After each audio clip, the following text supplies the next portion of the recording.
Short life కానీ purposeful life జీవించాడు ప్రదీప్ అని చెప్పారు.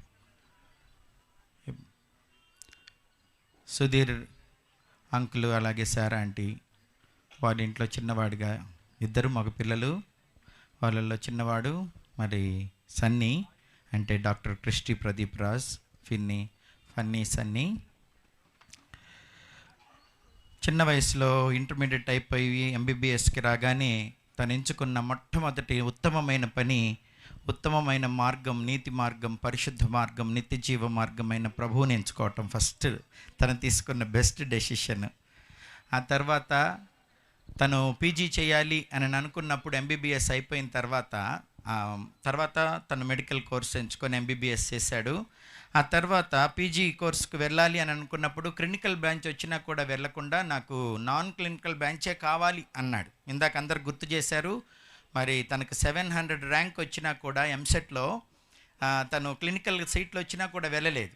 కేవలం నాన్ క్లినికలే ఎంచుకున్నాడు. ఎందుకు అని అంటే నేను మెడికల్ స్టూడెంట్స్ కోసమే నేను ఈ కోర్స్ ఎంచుకుంటున్నానని చెప్పాడు.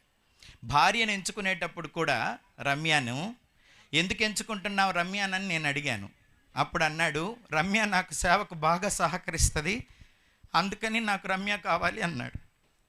నేను రమ్యని ఎందుకు ఎంచుకుంటున్నాను అని అంటే రమ్య నాకు సేవకు చక్కగా సహకరిస్తుంది, అందుకని నేను రమ్యని ఎంచుకుంటున్నాను అన్నాడు. తన కోర్సు కూడా క్లినికల్ బ్రాంచ్ వస్తుంది, తను కూడా మంచి ఇంటెలిజెంట్, కానీ తను కూడా ఎనాటమీ కోరుకుంది, ఎందుకనంటే స్టూడెంట్స్ మధ్యలో ఉండాలని. ఆ తర్వాత వివాహం అయిపోయిన తర్వాత మరి వారు ఉద్యోగాల నిమిత్తమై ఎక్కడ ఉండాలి అని అంటే వారు మరి ఎక్కడ మెడికల్ కాలేజ్ ఉంటే అక్కడ వాళ్ళు ఉంటారు కాబట్టి ప్రొఫెసర్స్ కనుక ఇల్లు తీసుకునే విషయంలో 4.5 సంవత్సరాల వరకు దేవుడు వారికి వివాహం అయిన తర్వాత బిడ్డల్ని ఇవ్వలేదు. ఎప్పుడు క్రిస్టి దాని విషయం బాధపడలేదు. ఎప్పుడు కలిసినా కూడా రమ్య బిడ్డల కోసం ప్రార్థన చేయన్నా అనేది, కానీ క్రిస్టి మాత్రం సేవ కోసం ప్రార్థన చేయి అనేవాడు. ఎప్పుడు వాళ్ళిద్దరే ఉన్నా కూడా ఖమ్మంలో ఉన్నారు కొంతకాలం, విజయవాడలో ఉన్నారు కొంతకాలం, గుంటూరులో ఉన్నారు, ఆ తర్వాత ఇప్పుడు ఏలూరు వెళ్ళారు. ఎప్పుడు కూడా మ్యారేజ్ అయినప్పటి నుంచి వాళ్ళు ఇల్లు సెలెక్ట్ చేసుకునేటప్పుడు పెద్ద హాల్ కావాలన్నా అంటాడు.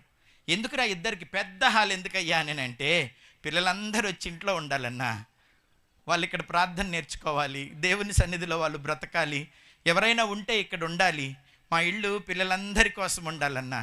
అన్నా నాకు ఫిజికల్గా నా పిల్లల కంటే కూడా నాకు స్టూడెంట్సేనన్నా నిజమైన పిల్లలు, వాళ్ళని దేవుని కొరకు నేను బ్రతికించాలి, దేవుని కొరకు వారిని వెలిగించాలంటూ పెద్ద ఇల్లు కోరుకునేవారు. అందుకని ఎక్కడికి వెళ్ళినా కూడా పెద్ద బెడ్రూమ్లు, పెద్ద హాలు అట్లా కోరుకొని ఎప్పుడు రాత్రింబవళ్ళు పిల్లలకి ఆతిథ్యం ఇస్తూ, భక్తి నేర్పిస్తూ, ప్రేమిస్తూ వాళ్ళకి అన్ని విధాల సహాయం చేశారు.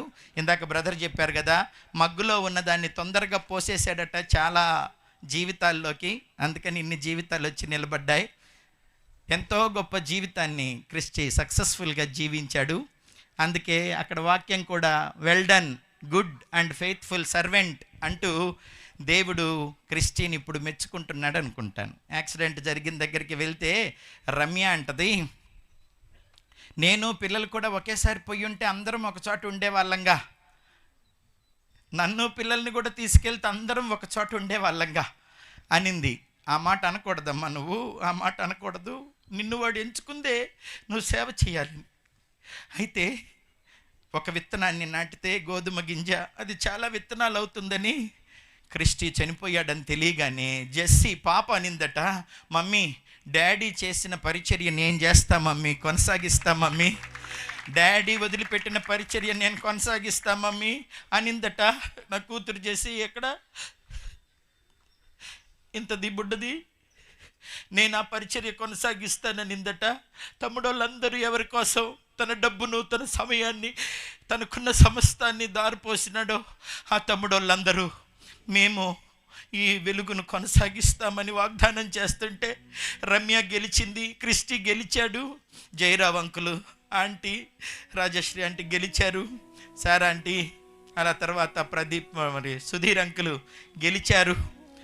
మీరు ఎవరిని పెంచారు, ఎవరి కోసం వారు అలా బ్రతుకుతూ 2 కుటుంబాల్లో ఈరోజు ఇంతమందికి ఆదర్శమై.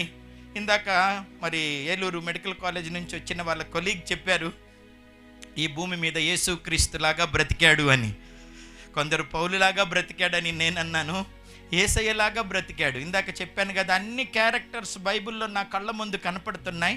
ఒక తిమోతి, ఒక ఫిలోమోను, ఒక తీతుకు, ఒక ఎఫెఫ్రా, అందరూ కళ్ళ ముందు కనపడుతున్నారు. అందరి జీవితాన్ని చదువుకున్నదల్లా జీవించాడు. అలా జీవించి సాక్ష్యం మిగిల్చి వెళ్ళిపోయినాడు. ఇంతమందిని వెలిగించాడు. ఆ వెలుగును రమ్య ద్వారా దేవుడు ముందుకు కొనసాగిస్తాడు. జోవి ద్వారా, జెస్సీ ద్వారా కొనసాగిస్తాడు.